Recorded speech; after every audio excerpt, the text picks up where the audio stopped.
दोस्तों, अगर आप मेरे चैनल पर आए हैं तो कृपया चैनल को सब्सक्राइब करने के साथ साथ बेल आइकन पर क्लिक करके ऑल पर क्लिक कर देना जी। नमस्कार दोस्तों, हमारे चैनल में आप सभी का स्वागत है।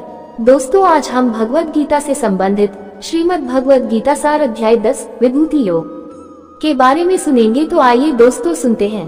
भगवान के अनंत वैभवों की स्तुति द्वारा प्राप्त योग। इस अध्याय में श्री कृष्ण ने अपनी भव्य और दीप्तिमान महिमा का वर्णन किया है, जिससे अर्जुन को भगवान में अपना ध्यान केंद्रित करने में सहायता मिल सके। 9वें अध्याय में श्री कृष्ण ने भक्ति योग या प्रेममयी भक्ति की व्याख्या करते हुए अपने कुछ वैभवों का वर्णन किया था।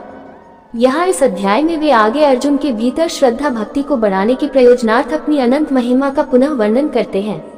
इन श्लोकों को पढ़ने से आनंद की अनुभूति होती है और इनका श्रवण करने से मन प्रफुल्लित हो जाता है। श्री कृष्ण बताते हैं कि वे सृष्टि में प्रकट प्रत्येक अस्तित्व का स्रोत हैं। मनुष्यों में विविध प्रकार के गुण उन्हीं से उत्पन्न होते हैं। 7 महर्षि, 4 महान ऋषि और 14 मनुओं का जन्म उनके मन से हुआ और बाद में संसार के सभी मनुष्य इनसे प्रकट हुए। जो ये जानते हैं कि सबका उद्गम भगवान है, वे अगाध श्रद्धा के साथ उनकी भक्ति में तल्लीन रहते हैं। ऐसे भक्त उनकी महिमा की चर्चा कर पूर्ण संतुष्टि एवं मानसिक शांति प्राप्त करते हैं और अन्य लोगों को भी जागृत करते हैं, क्योंकि उनका मन उनमें एकीकृत हो जाता है। इसलिए भगवान उनके हृदय में बैठकर उन्हें दिव्य ज्ञान प्रदान करते हैं ताकि वे उन्हें सुगमता से प्राप्त कर सकें।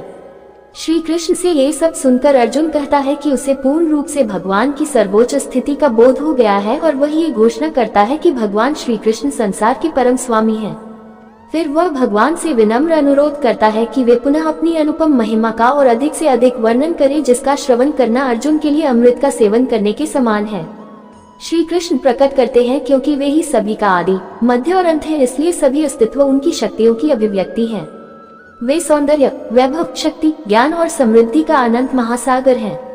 जब हम कहीं किसी असाधारण ज्योति को देखते हैं जो हमारी कल्पना को हर्षोन्माद कर देती है और हमें आनंद में निमग्न कर देती है, तब हमें उसे और कुछ न मानकर भगवान की महिमा का स्फुलिंग मानना चाहिए।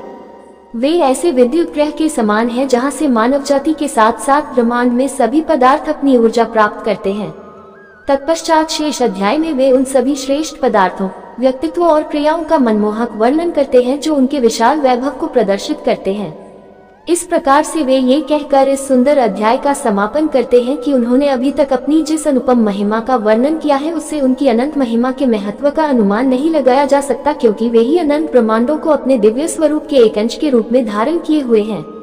इसलिए हम मानवों को भगवान, जो सभी प्रकार के वैभवों का स्रोत है, उन्हें ही अपनी आराधना का लक्ष्य मानना चाहिए। आनंदमयी भगवान ने कहा, हे महाबाहु अर्जुन, अब आगे मेरे सभी दिव्य उपदेशों को पुनः सुनो। चूंकि तुम मेरे प्रिय सखा हो, इसलिए मैं तुम्हारे कल्याणार्थ तुम्हें इन्हें प्रकट करूंगा। न तो स्वर्ग के देवता और न ही महान ऋषि मेरी उत्पत्ति या वैभव को जानते हैं, क्योंकि मैं ही सभी देवताओं और महान ऋषियों की उत्पत्ति का उद्गम हूँ। वे जो मुझे अजन्मा, अनादि और समस्त ब्रह्मांडों के स्वामी के रूप में जानते हैं, मनुष्यों में केवल वही मोह रहित और समस्त बुराइयों से मुक्त हो जाते हैं।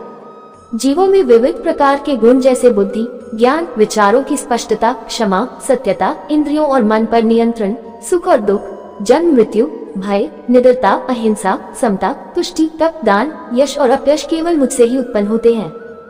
सप्त महर्षिगण और उनसे पूर्व 4 महर्षि और 14 मनु सब मेरे मन से उत्पन्न हुए हैं, तथा संसार में निवास करने वाले सभी जीव उनसे उत्पन्न हुए हैं। जो मेरी महिमा और दिव्य शक्तियों को वास्तविक रूप से जान लेता है, वह अविचल भक्ति योग के माध्यम से मुझ में एकीकृत हो जाता है। इसमें कोई संदेह नहीं है। मैं समस्त सृष्टि का उद्गम हूँ। सभी वस्तुएं मुझसे ही उत्पन्न होती हैं। जो बुद्धिमान ये जान लेता है, वह पूर्ण दृढ़ विश्वास और प्रेमा भक्ति के साथ मेरी उपासना करता है। मेरे भक्त अपने मन को मुझ में स्थिर कर अपना जीवन मुझे समर्पित करते हुए सदैव संतुष्ट रहते हैं। वे एक दूसरे को ज्ञान प्रदान करते हुए, मेरे विषय में वार्तालाप करते हुए और मेरी महिमा का गान करते हुए अत्यंत आनंद और संतोष की अनुभूति करते हैं। जिनका मन सदैव मेरी प्रेममयी भक्ति में एकीकृत हो जाता है, मैं उन्हें दिव्य ज्ञान प्रदान करता हूँ, जिससे वह मुझे पा सकते हैं। उन पर करुणा करने के कारण मैं उनके हृदयों में वास करता हूँ और ज्ञान के प्रकाश में दीपक द्वारा अंधकार जनित अज्ञान को नष्ट करता हूँ। अर्जुन ने कहा, आप परम पुरुषोत्तम भगवान, परमधाम, परम शुद्ध, अविनाशी भगवान, आदि पुरुष, अजन्मा तथा महानतम हैं। नारद, असित, देवल और व्यास जैसे महान ऋषि सभी इस सत्य की पुष्टि करते हैं और अब आप स्वयं भी मुझे यही सब बता रहे हैं। हे कृष्ण, मैं आपके द्वारा कहे गए सभी कथनों को पूर्णतया सत्य के रूप में स्वीकार करता हूँ। हे परम प्रभु, न तो देवता और न ही असुर आपके वास्तविक स्वरूप को समझ सकते हैं। हे परम पुरुषोत्तम, आप सभी जीवों के उद्गम और स्वामी हैं, देवों के देव और ब्रह्मांड नायक हैं। वास्तव में केवल आप अकेले ही अपनी अचिंतनीय शक्ति से स्वयं को जानने वाले हो। प्रभु कृपया विस्तार पूर्वक मुझे अपने दिव्य ऐश्वर्यों से अवगत कराएं, जिनके द्वारा आप समस्त संसार में व्याप्त होकर उनमें रहते हो। हे योग के परम स्वामी, मैं आपको ज्यादा अच्छे से कैसे जान सकता हूँ और कैसे आपका मधुर चिंतन कर सकता हूँ। हे परम पुरुषोत्तम भगवान, ध्यानावस्था के दौरान मैं किन किन रूपों में आपका स्मरण कर सकता हूँ। हे जनार्दन, कृपया मुझे पुनः अपनी दिव्य महिमा, वैभवों और अभिव्यक्तियों के संबंध में विस्तृत रूप से बताएं। मैं आपकी अमृतवाणी को सुनकर कभी तृप्त नहीं हो सकता। आनंदमय भगवान ने कहा, अब मैं तुम्हें अपनी दिव्य महिमा का संक्षिप्त वर्णन करूंगा। हे श्रेष्ठ कुरुवंशी, इस वर्णन का कहीं भी कोई अंत नहीं है। विभूति योग में सभी जीवित प्राणियों के हृदय में स्थित हूँ। मैं ही समस्त जीवों का आदि, मध्य तथा अंत हूँ। मैं अदिति के 12 पुत्रों में विष्णु हूँ, प्रकाशवान पदार्थों में सूर्य, मृतों में मुझे मरीचि और नक्षत्रों में रात्रि का चंद्रमा समझो। मैं वेदों में सामवेद, देवताओं में स्वर्ग का राजा इंद्र हूँ। इंद्रियों के बीच में मन और जीवित प्राणियों के बीच चेतना हूँ। रुद्रों में मुझे शंकर जानो, यक्षों में मैं कुबेर हूँ, वसुओं में मैं अग्नि हूँ और पर्वतों में मेरु हूँ। हे अर्जुन, पुरोहितों में मुझे बृहस्पति जानो और सेना नायकों में मैं कार्तिकेय हूँ और सभी जलाशयों में समुद्र हूँ। मैं महर्षियों में भृगु हूँ, ध्वनियों में दिव्य ओम हूँ। मुझे यज्ञों में जपने वाला पवित्र नाम समझो। अचल पदार्थों में मैं हिमालय हूँ। वृक्षों में मैं बरगद का वृक्ष हूँ और देव ऋषियों में मैं नारद हूँ। गंधों में मैं चित्ररथ हूँ, सिद्ध पुरुषों में मैं कपिल मुनि हूँ। अश्वों में मुझे उच्चैश्रवा समझो, जो अमृत के लिए समुद्र मंथन के समय प्रकट हुआ था। हाथियों में मुझे गर्वित ऐरावत समझो और मनुष्यों में मैं राजा हूँ। शस्त्रों में मैं वज्र हूँ और गायों में कामधेनु हूँ। संतति के समस्त कारणों में मैं प्रेम का देवता कामदेव और सर्पों में वासुकी हूँ। विभूति योग अनेक फनों वाले सो में मैं अनंत हूँ। जलचरों में वरुण हूँ, पितरों में अर्यमा हूँ और नियमों के नियामकों में मैं मृत्यु का देवता यमराज हूँ। दैत्यों में मैं प्रहलाद हूँ और दमनकर्ताओं में मैं काल हूँ। पशुओं में मुझे सिंह मानो और पक्षियों में मुझे गरुड़ जानो। पवित्र करने वालों में मैं वायु हूँ और शस्त्र चलाने वालों में मैं भगवान श्री राम हूँ। जलीय जीवों में मगर और बहती नदियों में गंगा हूँ। हे अर्जुन, मुझे समस्त सृष्टियों का आदि, मध्य और अंत जानो। सभी विद्याओं में मैं आध्यात्म विद्या हूँ और सभी तर्कों का मैं तार्किक निष्कर्ष हूँ। मैं सभी अक्षरों में प्रथम अक्षर, आकार हूँ और व्याकरण की समासों का द्वंद्व समास हूँ। मैं शाश्वत काल हूँ और सृष्टाओं में ब्रह्मा हूँ। मैं सर्वभक्षी मृत्यु हूँ और आगे भविष्य में होने वालों अस्तित्वों को उत्पन्न करने वाला मूल मैं ही हूँ। स्त्रियों के गुणों में मैं कीर्ति, समृद्धि, मधुरवाणी, स्मृति, बुद्धि, साहस और क्षमा हूँ। सामवेद के गीतों में मुझे बृहत साम और छंदों में मुझे गायत्री मंत्र समझो। मैं 12 मासों में मार्गशीर्ष और ऋतुओं में पुष्प खिलाने वाली वसंत ऋतु हूँ।